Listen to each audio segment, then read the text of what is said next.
I can't make it make sense to me. I can't. And I understand the argument is that all things will be answered in the end. There's the difference. That's not good enough for the atheist. That's really the difference. I go home and have dinner with my family just like you do. I get up and watch SpongeBob with my daughter. We're not that different. But that is the big difference. That answer's not good enough. You're telling me that the paradise of heaven makes all of that suffering worthwhile somehow?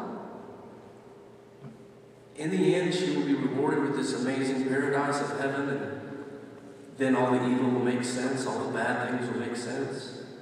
Okay. Is she going to the same heaven that you're going to? What if you've lived a life with no abuse, with no pain, with no rape, with no murder? You live a long, fulfilled life, and then you go to heaven, and there she is, and she's experiencing the same level of heaven you have. What's special does she? What's special about her eternity that makes her heartaches worthwhile? I can't make that make sense. Delos McCown once said that the invisible and the non-existent look very much alike. And again, I'm asking you to be objective and use your logic. What you just heard from my opponent seemed to me more along the lines of an explanation of Christianity, and a very good one, I might add, a very good explanation of Christianity, but that was not proof that Christianity is the one true religion, or that the God of the Bible exists. It really comes down to it's about challenging authority, right? You accept this book as the Word of God, and that's the ultimate authority, and you go into it with that mindset, that is the Word of God. Well, then anything in it you're going to accept. Well, because that's the Word of God. How could you turn that away? That is the Word of God. Okay, well, when you look at it the other way and say, let me see if this is the Word of God, and you read it objectively, things don't really come out that way. And that's why I'm an atheist today, because that's exactly what I did.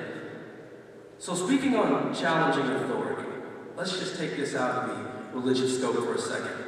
And imagine that you were pulled over by a police officer. I am too. He says, I'd like to see your license. Yes, sir. Registration. Yes, sir. Insurance. Yes, sir. Step out of the vehicle. Okay, something wrong? Don't ask me any questions. Put your hands on the car, okay? You're going to follow these steps, okay? Because he's a police officer. He's the position of authority, and you are not. You do what he says. You don't know why. You don't understand all the police procedures, but you just do what he tells you to do. But where do you draw the line? When do you challenge that authority? When he has you walk the line for a sobriety test and you walk it. And then what if he says, now cluck like a chicken? What? Do the hokey pokey. Oh, hold on. Okay. Wait a second. And then if he goes way overboard and pulls his gun out, hands it to you and says, hey, shoot me. I want to show you how cool this vest is. You know what? You're going to take me to jail. Because that's not going to happen. Right? And then at some point you have to challenge and you think, wait a minute.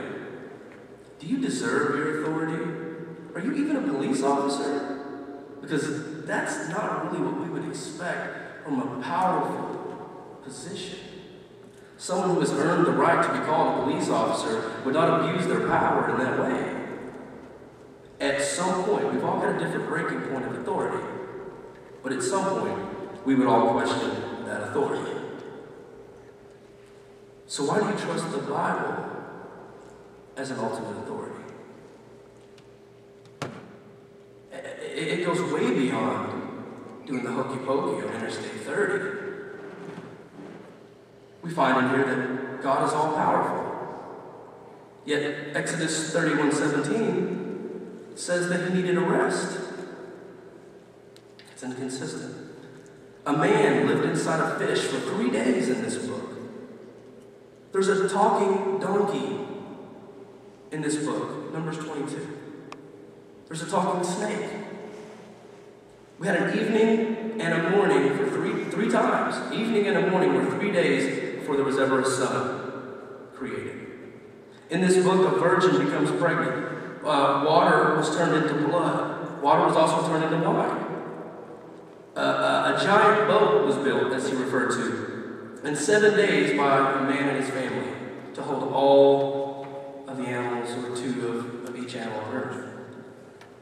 People were raised from the dead. People lived over 900 years. Human sacrifices were commanded by this God. The Amalekites being slaughtered. Abraham being told to kill his son. The list goes on and on. At some point, you've got to use your logic and challenge this as an authority.